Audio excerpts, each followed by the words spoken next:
உள்ளங்கள் அனைவருக்கும் அன்பான சந்தோஷமான வணக்கம். நான் தாங்க உங்கள் லக்ஷ்மி. இன்றைக்கும் அம்மு எஃப்எம் ரேடியோ வழியாக நான் என்ன விஷயத்தை கொண்டு வந்திருக்கேன்னு சொல்லி பார்த்தா, ஒரு குட்டியான ஒரு கதையை தான் கொண்டு வந்திருக்கேன். பேரழகி. ஒரு தெருவில் ஒரு சின்ன பொண்ணு அழுதுகிட்டே இருக்கா. அதை பார்த்தவங்க அந்த பொண்ணுக்கிட்ட கேட்குறாங்க, எதுக்காக அழுகிற அப்படின்னு சொல்லி. அந்த பொண்ணு சொல்கிறா, என்னோட அம்மாவை காணலை, அதுக்காக தான் நான் அழுகிறேன் அப்படின்னு சொல்லி.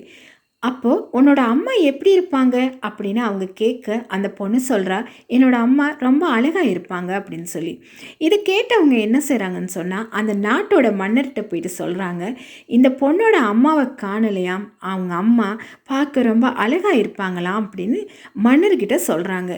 இதை கேட்ட மன்னர் என்ன செய்கிறாங்கன்னு சொல்லி பார்த்தா, அந்த ஊரில் இருக்கிற அழகான பொண்ணுங்க அத்தனை பேரையும் வர சொல்லி இந்த சின்ன பொண்ணுக்கிட்ட காட்டுறாங்க. ஆனால் அந்த பொண்ணு இவங்க எல்லாரையும் பார்த்துட்டு, இவங்களை விடையும் எங்கள் அம்மா ரொம்ப அழகாக இருப்பாங்க அப்படின்னு சொல்லிடுது. இதை கேட்ட மன்னர் என்ன செய்கிறாருன்னு சொன்னால், அந்த ஊர்லேயே ரொம்ப அழகானவங்கன்னு பார்த்தா அது ராணி தான். ராணியையும் வர சொல்லி இந்த சின்ன பொண்ணுக்கிட்ட காட்டுறாங்க. ஆனால் அந்த பொண்ணு என்ன சொல்கிறான்னு சொன்னால், இவங்களை விடையும் எங்கள் அம்மா ரொம்பவே அழகாக இருப்பாங்கன்னு சொல்லிடுறா. இதை கேட்டவங்க எல்லாம் ஆச்சரியப்படுறாங்க. ராணி அவ்வளோ அழகாக இருக்காங்க. எல்லாம் ஆச்சரியமாக ராணியை பார்க்குறாங்க.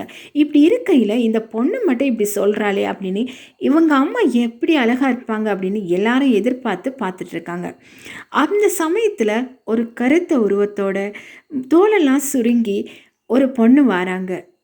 அவங்கள கண்டதும் அம்மானு சொல்லி ஓடி இந்த குழந்தை கட்டி பிடிச்சிக்குது.